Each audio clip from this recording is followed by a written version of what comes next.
October 1973, the United States of America, the most powerful country in human history, cannot buy petrol. Queues stretch for miles outside gas stations. Fistfights break out on forecourts. The government introduces rationing. Odd-numbered license plates can fill up on odd days. Even numbers on even days. Speed limits are cut to 55 miles per hour to conserve fuel. The economy that had put men on the moon 4 years earlier is being brought to its knees by a tap being turned off on the other side of the world. And the man who turned it off wasn't a military general. He was the Saudi oil minister. His name was Ahmed Zaki Yamani. He never fired a single shot. Oil is the single most traded commodity on Earth. It is present in over 6,000 everyday products. Not just fuel, but fertilizer, plastic, pharmaceuticals, asphalt, synthetic fabrics, and electronics components. Without oil, the global food system collapses within weeks. Without oil, modern medicine cannot function. Without oil, the device you are watching this on could not have been manufactured. Oil is not an energy source. It is the physical foundation of modern civilization. This video is about why oil has defined every major geopolitical conflict since 1945,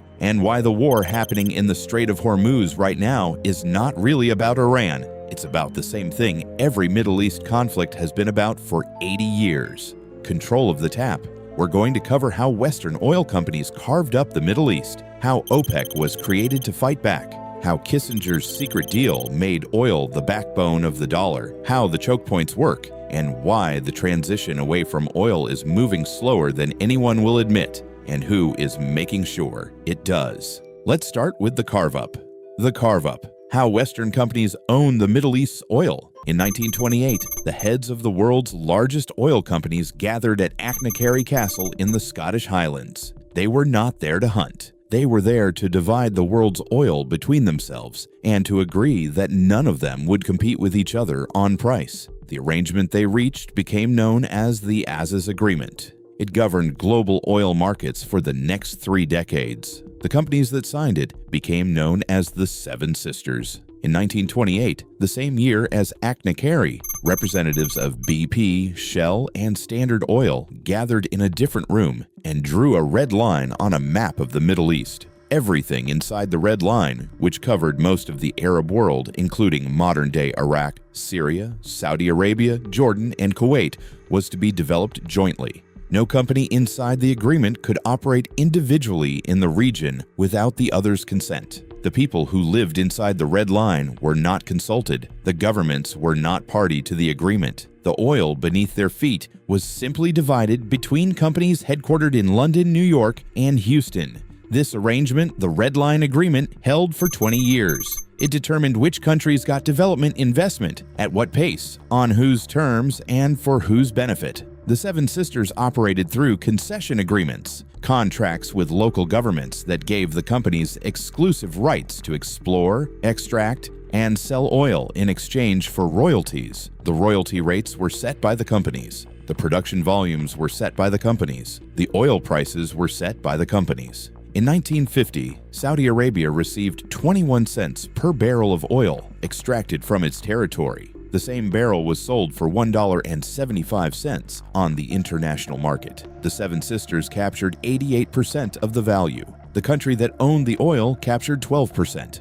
This was not exceptional. It was the standard arrangement across Iraq, Kuwait, Iran, and Libya. The oil was in the ground beneath sovereign nations. The value flowed almost entirely to companies headquartered in Western capitals. In 1951, Iran elected a prime minister named Mohammad Mossadegh. He nationalized the Iranian oil industry, argued that Iran's oil belonged to Iran. 2 years later, the CIA and British intelligence organized a coup. Mossadegh was arrested. The Shah was restored. The oil concessions went back to the Western companies. The message to every other oil-producing nation was clear. The oil is yours in name. In practice, it belongs to whoever has the power to take it.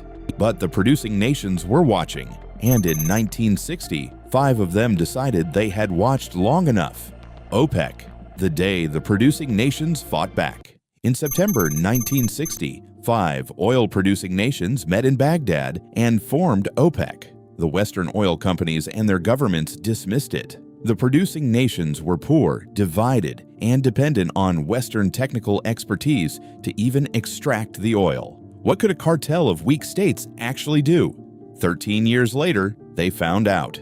On October 6, 1973, Egypt and Syria launched a surprise attack on Israel, the Yom Kippur War. The United States airlifted military supplies to Israel. In response, the Arab members of OPEC announced an oil embargo against the U.S. and any nation supporting Israel. The price of oil quadrupled in 3 months, from $3 a barrel to $12. Gas stations ran dry across America and Western Europe. Factories shut down. Airlines grounded flights. Inflation surged. The U.S. economy contracted. Yamani, the Saudi oil minister, described what OPEC had discovered with characteristic precision. "We are masters of our own commodity."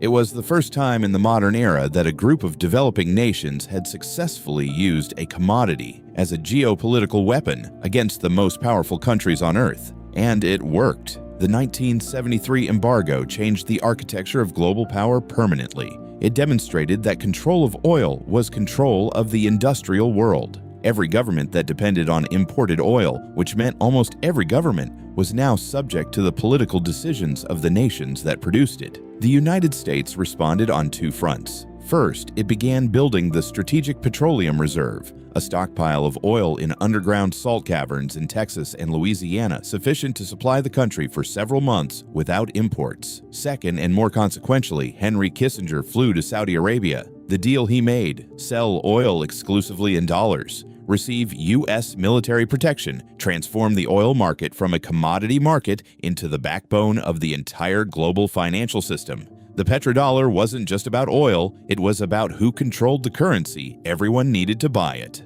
The Seven Sisters had carved up the Middle East in a Scottish castle in 1928. By 1974, the producing nations had reversed the power relationship entirely. They now set the price. They now controlled the tap.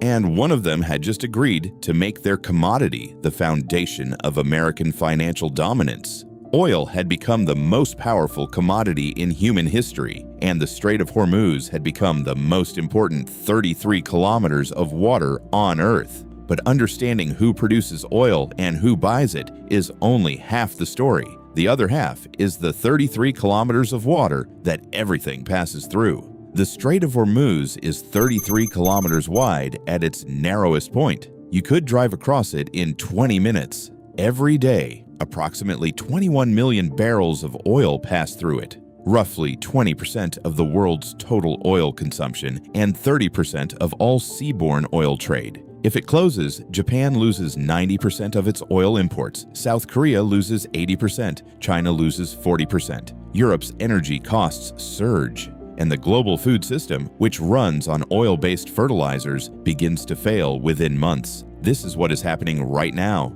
There are 6 critical oil choke points in the world: the Strait of Hormuz, the Strait of Malacca, through which 80% of China's oil imports pass, the Suez Canal, which connects the Mediterranean to the Red Sea and cuts 7,000 kilometers off the Europe-Asia shipping route, the Bab el-Mandeb Strait, which controls access to the Suez, the Turkish Straits, which control Russian oil exports from the Black Sea, and the Danish Straits, through which Russian Arctic energy flows to northern Europe.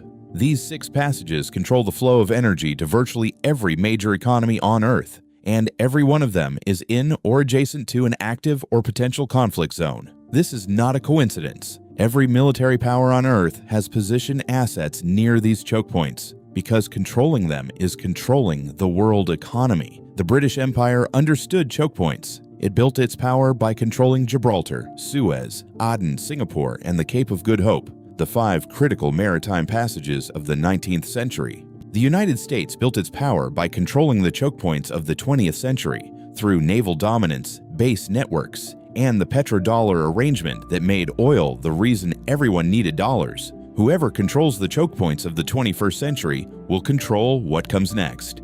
Quick thing. If you want the full history of oil and how it shaped the modern world, The Prize by Daniel Yergin is the definitive book. It won the Pulitzer Prize. Everything in this video traces back to the story he tells. Audible has it. Free trial in the description. First book is on them. But here's the question nobody in the energy industry wants to answer publicly. If the world is transitioning to clean energy, why does oil still control everything? And who is making sure the transition takes as long as possible? The transition that isn't. Why oil will outlast every prediction. In 2021, the International Energy Agency published a landmark report. It concluded that no new oil and gas fields should be approved beyond 2021 if the world was to reach net zero by 2050. In 2022, oil companies approved the most new fields in a decade. In 2023, global oil demand hit a record high. In 2024, it hit another record. The energy transition is real. It is also much slower than anyone in public life will admit. And the people ensuring it stays slow have names, shareholders, and lobbying budgets. In 2015, ExxonMobil's own scientists had been modeling the link between fossil fuels and climate change for over a decade. Their internal projections were remarkably accurate, predicting warming trajectories that matched what has since been observed. Publicly, ExxonMobil spent $30 million funding climate denial organizations. It cast doubt on the science its own researchers had confirmed. It lobbied against every major piece of climate legislation for 2 decades. In 2023, California and several other states filed lawsuits against ExxonMobil and other major oil companies for knowingly deceiving the public about climate risk. The lawsuits are ongoing. This is the same playbook the tobacco industry used in the 1950s. The same template. 40 years later, the oil industry spends approximately $200 million per year lobbying the U.S. government alone. The 5 largest oil companies, ExxonMobil, Shell, BP, Chevron, and Total Energies, generated $134 billion in combined profits in 2022, their most profitable year on record. The same year, Russia invaded Ukraine and energy prices surged. The transition to clean energy is structurally inevitable. Renewable costs have fallen 90% in a decade. Electric vehicles are becoming cost competitive with internal combustion engines. Battery storage is improving. But the transition threatens $27 trillion in existing oil and gas assets. The stranded asset problem. Every year of delay is worth hundreds of billions to the companies holding those assets. The incentive to slow the transition is not political. It is mathematical. The world knows it needs to stop burning oil. The companies that sell oil know the world needs to stop. The governments that tax oil know the world needs to stop.